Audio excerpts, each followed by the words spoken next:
ಆಕಾಶದಲ್ಲಿ ಸಂಭವಿಸುವಂತಹ ಗ್ರಹಣಗಳಿಗೆ ಹೆಚ್ಚಿನ ಮಹತ್ವ ಕೊಟ್ಟಿದೆ ನಮ್ಮ ಪೂರ್ವಜರು. ಗ್ರಹಣ ಅಂದಾಕ್ಷಣ ನಮ್ಮ ಮನಸ್ಸಿನಲ್ಲಿ ಒಂದು ಭಯ, ಆತಂಕ ಸಹಜವಾಗಿ ಮೂಡುತ್ತೆ. ಅದಕ್ಕೆ ಪರಿಹಾರ ಏನು ಅನ್ನೋದನ್ನ ಆನಂದ್ ಗುರೂಜಿ ತಿಳಿಸ್ಕೊಡ್ತಾ ಇದ್ದಾರೆ. ನಾಳೆ ಶನಿವಾರದ ದಿನ ಬೆಳದಿಂಗಳ ಚಂದಿರನಿಗೆ ಗ್ರಹಚಾರ. ಭಾರತದಲ್ಲಿ ಸಂಭವಿಸ್ತಾ ಇರತಕ್ಕಂಥ ಅಪರೂಪದ ಗ್ರಹಣ ಇದಾಗಿದೆ. 12 ರಾಶಿಗಳ ಮೇಲೆ ಗ್ರಹಣದ ಎಫೆಕ್ಟ್ ಯಾವ ರೀತಿಯಾಗಿ ಇರುತ್ತೆ, ಗ್ರಹಣ ದೋಷ ಪರಿಹಾರಕ್ಕೆ ಕಂಡುಕೊಳ್ಳಬಹುದಾದಂತಹ ಮಾರ್ಗೋಪಾಯಗಳೇನು, ಪಬ್ಲಿಕ್ ಟಿವಿಯಲ್ಲಿ 12 ರಾಶಿಗಳ ಗ್ರಹಣ ಫಲಾನುಫಲ ತಿಳ್ಕೊಳ್ಳೋಣ. ಆನಂದ್ ಗುರೂಜಿಯವರ ಪುತ್ರ ಶ್ರೀನಿವಾಸ್ ಅವರು ಈ ಕುರಿತಾಗಿ ನಮಗೆ ಮಾಹಿತಿಯನ್ನ ಹಂಚಿಕೊಳ್ತಾರೆ. ಮೊದಲನೇದಾಗಿ ಗ್ರಹಣದ ಸಮಯ ಏನು, ಚಂದ್ರಗ್ರಹಣದ ಅವಧಿ ಏನು, ಎಷ್ಟು ಹೊತ್ತುಗಳ ಕಾಲ ಗ್ರಹಣ ಸಂಭವಿಸುತ್ತೆ, ಇದರ ಬಗ್ಗೆ ಮಾಹಿತಿಯನ್ನು ಮತ್ತೆ ಕೊಡೋದಾದರೆ, ಗ್ರಹಣದ ಆರಂಭ ಶನಿವಾರ ಮಧ್ಯರಾತ್ರಿ 1:04 ಆರಂಭಗೊಳ್ಳಲಿದೆ.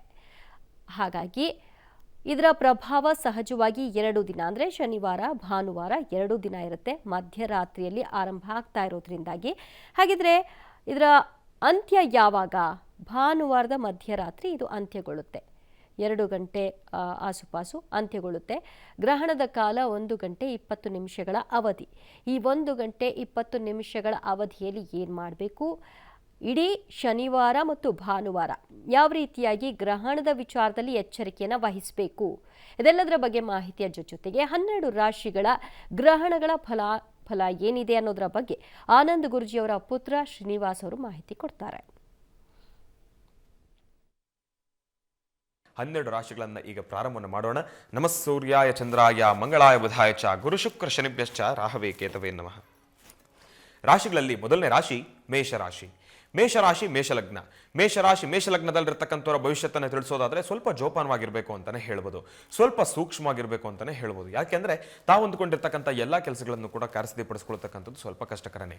ಹಾಕ್ತಕ್ಕಂಥ ಹೆಜ್ಜೆಯಲ್ಲಿ ಎಡುವತಕ್ಕಂಥವ್ರು ಇರ್ತೀರಿ, ಸ್ವಲ್ಪ ಮನಸ್ಸಿಗೆ ನೋವು ಉಂಟಾಗ್ತಕ್ಕಂಥ ಪರಿಸ್ಥಿತಿಗಳು ಕೂಡ ಎದುರಾಗುತ್ತೆ. ಇವತ್ತಿನ ದಿವಸ ಮೇಷರಾಶಿನಲ್ಲಿರ್ತಕ್ಕಂಥವ್ರ ಭವಿಷ್ಯತ್ತನ್ನು ತಿಳಿಸೋದಾದ್ರೆ, ಅದರಲ್ಲೂ ಈ ಒಂದು ಚಂದ್ರಗ್ರಹಣದ ಸಮಯದಲ್ಲಿ ನಿಮ್ಮ ಫಲಾಫಲಗಳನ್ನು ತಿಳಿಸೋದಾದ್ರೆ, ಎಲ್ಲೋ ಒಂದ್ ಕಡೆ ನಿಮ್ಮ ಮನಸ್ಸು ವಿಕೃತ ಕೋಪಕ್ಕೆ ಹೋಗ್ತಕ್ಕಂಥದ್ದೇ ಇರುತ್ತೆ, ವಿಕೃತ ಮನಸ್ಥಿತಿಗಳು ಎದುರಾಗ್ತಕ್ಕಂಥದ್ದಿರುತ್ತೆ, ಸಮಂಜಸ ಇಲ್ಲದೆ ಇರತಕ್ಕಂಥ ಪರಿಸ್ಥಿತಿಗಳು ಎದುರಾಗ್ತಕ್ಕಂಥದ್ದು ಇರುತ್ತೆ, ಮನಸ್ಸಿಗೆ ನೋವು ಉಂಟಾಗ್ತಕ್ಕಂಥ ಪರಿಸ್ಥಿತಿಗಳು ಎದುರಾಗುತ್ತೆ. ಇವತ್ತಿನ ದಿವಸ ಆಯ್ತು, ನಾನು ಹೇಳ್ದೆ ಗುರುಗಳೇ, ನೀವು ಹೇಳಿದ್ರಿ ಇವತ್ತಿನ ದಿವಸ ನಾನು ಸಮಾಧಾನವಾಗೇ ಇರ್ತೀನಿ, ನಾನು ಮಾತೇ ಆಡೋದಿಲ್ಲ ಅಂತ ತಾವು ಮೌನವ್ರತಾಚರಣೆಯನ್ನ ಮಾಡಿದ್ರು ಕೂಡ ತಾವು ಮಾತಾಡಿ ಬಿಡಿ, ನಿಮ್ಮ ಸುತ್ತಮುತ್ತ ಇರತಕ್ಕಂಥವ್ರು ಯಾರೋ ಒಬ್ರು ಏನೋ ಒಂದು ಆಡ್ತಕ್ಕಂಥ ಮಾತಾದ್ರೂ ಕೂಡ ನಿಮ್ಮ ಮನಸ್ಸಿಗೆ ನೋವು ಉಂಟಾಗ್ತಕ್ಕಂಥದ್ದು ಇದ್ದೇ ಇರುತ್ತೆ. ಹಾಗಾಗಿ ಎಂಥದ್ದೇ ಸಮಸ್ಯೆ ಇರಲಿ, ಏನೇ ನೋವಾಗಲಿ, ಏನೇ ನಲಿವಿರಲಿ, ಯಾವುದಕ್ಕೂ ಕೂಡ ತಲೆಗೆ ಹಾಕೊಳ್ಬೇಡಿ. ಈ ಕಿವಿಲ್ ಕೇಳಿ, ಈ ಕಿವಿಲ್ ಬಿಡಿ, ತಾಯಿಯ ಪ್ರಾರ್ಥನೆಯನ್ನು ಮಾಡಿ, ನಿಮ್ಮ ಮನೆ ದೇವರ ಪ್ರಾರ್ಥನೆಯನ್ನು ಮಾಡಿ. ಯಾಕೆಂದ್ರೆ ಸಮಸ್ಯೆ ಎಂಬತಕ್ಕಂಥದ್ದು ಇದೆ ಅಂದಮೇಲೆ ಒಂದು ಪರಿಹಾರದ ಮಾರ್ಗ ಇದ್ದೇ ಇರುತ್ತೆ. ಯಾವುದೇ ರೀತಿ ಆಲೋಚನೆಗಳನ್ನು ಮಾಡ್ತಕ್ಕಂಥದ್ದು ಬೇಡ. ಚಂದ್ರಗ್ರಹಣ ಈ ಒಂದು ಸಮಯದಲ್ಲಿ ಆದಷ್ಟು ತಾವೆಲ್ಲರೂ ಕೂಡ ಅನುಷ್ಠಾನಗಳನ್ನು ಮಾಡ್ತಕ್ಕಂಥದ್ದು ಬಹಳ ಉತ್ತಮ. ಗುರುಗಳು ತಿಳಿಸ್ಕೊಟ್ಟಿರ್ತಕ್ಕಂಥ ಒಂದಿಷ್ಟು ತಂತ್ರಸಾರಗಳನ್ನು ಕೂಡ ತಾವು ಮಾಡಬಹುದು.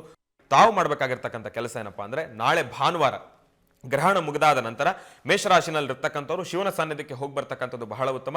ಒಂದು ಚೂರು ಉಪ್ಪು, ಮೊಸರು, ಹಾಲು, ಬೆಣ್ಣೆ, ಉಪ್ಪು, ಮೊಸರು, ಹಾಲು, ಬೆಣ್ಣೆ ಇವನ್ನ ಶಿವನ ಸಾನ್ನಿಧ್ಯಕ್ಕೆ ಕೊಟ್ಟು ಪ್ರಾರ್ಥನೆಯನ್ನು ಮಾಡ್ತಕ್ಕಂಥದ್ದು ಬಹಳ ಉತ್ತಮ. ಆದಷ್ಟು ನಾಳೆ ಹಣೆ ಮೇಲೆ ವಿಭೂತಿ ರಾರಾಜಿಸ್ತಕ್ಕಂಥದ್ದು ಬಹಳ ಉತ್ತಮ. ಶಿವನ ಪ್ರಸಾದ ವಿಭೂತಿಯನ್ನು ನಿಮ್ಮ ತಲೆ ಹಣೆ ಮೇಲೆ ಇಟ್ಕೊಂಡು, ಮನಸ್ಕಾರಕ ಚಂದ್ರ, ನಾನು ಹೇಳಿದೆ ಮನಸ್ಸಿಗೆ ನೋವು ಉಂಟಾಗುತ್ತೆ ಅಂತ ಹೇಳಿ, ಚಂದ್ರ ಮನಸ್ಕಾರಕ, ಗ್ರಹಣ ಇರ್ತಕ್ಕಂಥದ್ದು ಚಂದ್ರನಿಗೆ ಸಂಬಂಧಪಟ್ಟಿರ್ತಕ್ಕಂಥದ್ದು. ಹಾಗಾಗಿ ಮನಸ್ಸಿನ ಮೇಲೆ ಇರ್ತಕ್ಕಂಥ ಏನೊಂದು ಪ್ರಭಾವ ಆಗಲಿ, ಏನೊಂದು ನೋವಾಗಲಿ, ಚಂದ್ರಶೇಖರನನ್ನ ಪ್ರಾರ್ಥನೆಯನ್ನು ಮಾಡಿ.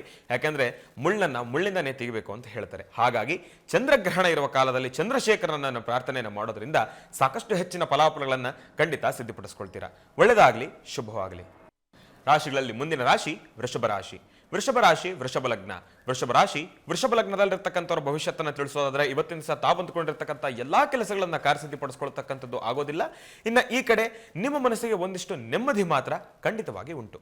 ಯಾಕೆಂದ್ರೆ ಅಂದುಕೊಂಡಿರ್ತಕ್ಕಂಥ ಕೆಲಸ ಕಾರ್ಯಸಿದ್ಧಿ ಆಗ್ಲಿಲ್ಲ ಅಂದ್ರೆ ಎಷ್ಟು, ಬಿಟ್ರೆ ಎಷ್ಟು. ಯಾಕೆ ಅಂದ್ರೆ ನೋಡಿ, ಕೆಲಸಗಳನ್ನ ಮಾಡಲಿಕ್ಕೆ ಭಗವಂತ ಸಾಕಷ್ಟು ಸಮಯವನ್ನು ಕೊಟ್ಟಿರ್ತಾನೆ. ಆದರೆ ಒಂದು ಕ್ಷಣ ನಿಮ್ಮ ಇರ್ತಕ್ಕಂಥ ಮನಸ್ಥಿತಿ ಹಾಳಾಗೋಗ್ಬಿಟ್ರೆ, ಇರ್ತಕ್ಕಂಥ ಸಮಯದಲ್ಲಿ ಏನೋ ಒಂದು ಮನಸ್ಸಿಗೆ ನೋವು ಉಂಟಾಗ್ಬಿಟ್ರೆ, ಅದನ್ನ ಅರಗಿಸ್ಕೊಳ್ತಕ್ಕಂಥದ್ದಾಗ್ಲಿ, ಅದರಿಂದ ಸಮಾಧಾನವನ್ನು ಪಡ್ಕೊಳ್ತಕ್ಕಂಥದ್ದಾಗ್ಲಿ ಎಲ್ಲೋ ಒಂದು ಕಡೆ ಕಷ್ಟ. ಒಬ್ಬ ಮನುಷ್ಯನಿಗೆ ಬೇಕಾಗಿರ್ತಕ್ಕಂಥದ್ದೇನಪ್ಪ? ಸುಖ, ಶಾಂತಿ, ನೆಮ್ಮದಿ.